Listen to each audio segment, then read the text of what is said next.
अगर इंतखाबात होने हैं तो उन इंतखाबात की ओनरशिप बहुत ज़रूरी है। एक लेवल प्लेइंग फील्ड का तासुर होना बहुत ज़रूरी है।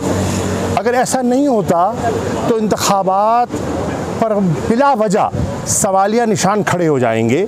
और मेरी मुद्दबाना गुजारिश है कि इस कमेटी को फराख दिली से तहरीक इंसाफ को दावत देनी चाहिए और उनका नुक्ता नज़र भी सुनना चाहिए। मेरी अगली बात जो मैं करना चाह रहा हूँ वो ये है कि MD-IMF ने अपना एक जायज़ा रिपोर्ट आज शाया की है, मेरी नज़र से गुज़री है।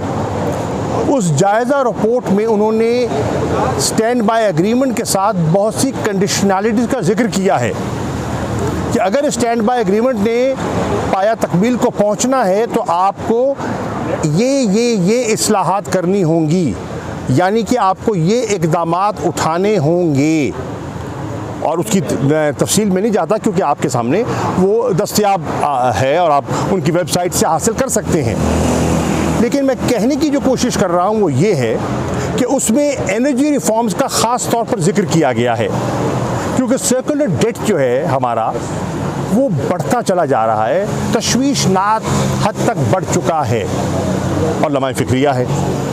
उस पर वो कह रहे हैं, इन अदर वर्ड्स वो सजेस्ट कर रहे हैं कि आपको सर्कुलर डेट को एक माकूल हद तक रखने के लिए आपको मज़ीद टैरिफ बढ़ाना पड़ेगा।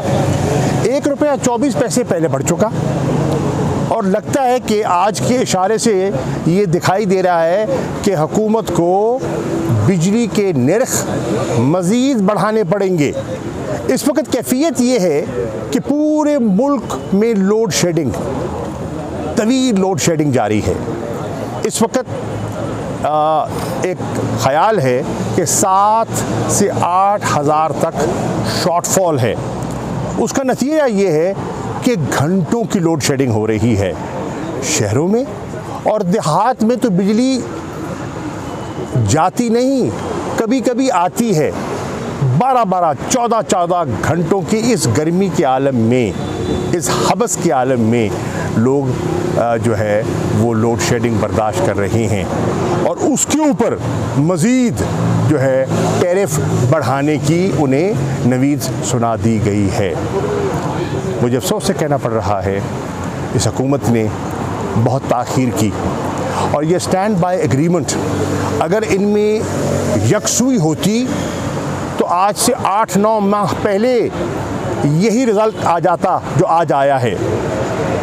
मिफ्ता इस्माइल साहब और डार साहब की सोच की खलीज जो है वो आपके सामने है, और डार साहब को रिट्रीट करना पड़ा, और जो मिफ्ता इस्माइल कह रहे थे आज लगता है उनकी बात में ज़्यादा वज़न दिखाई दे रहा है। वो भी नून के थे, ये भी नून के हैं, वो भी वज़ीर ख़ज़ाना थे, ये भी वज़ीर ख़ज़ाना हैं। मेरी नज़र में डार साहब ने ताख़ीर करके मईशत को मज़ीद दुश्वारियों से दो चार किया है। हमारा रुपया मज़ीद गिरा है, डिप्रिशिएट हुआ है, और अब तो ऑब्वियसली एक्सचेंज रेट जो मार्केट बेस्ड होगा उसका इम्पैक्ट जो होगा वो भी आपके सामने है और आ रहा है, आ चुका है।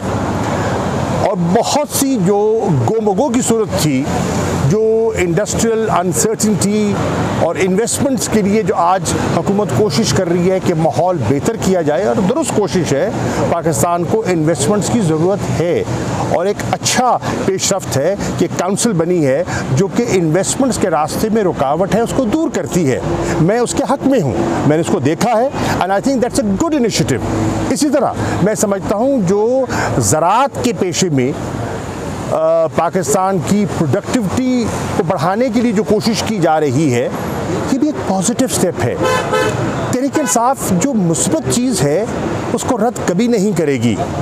हमारा मफाद इस मुल्क के मफाद से जुड़ा हुआ है, और जो पाकिस्तान की आवाम की बेहतरी है अगर उसकी तरफ कोई भी कदम लेता है तो हमें फराख दिली से उस मुस्बत कदम को अपनाना चाहिए, उसकी तायीद करनी चाहिए।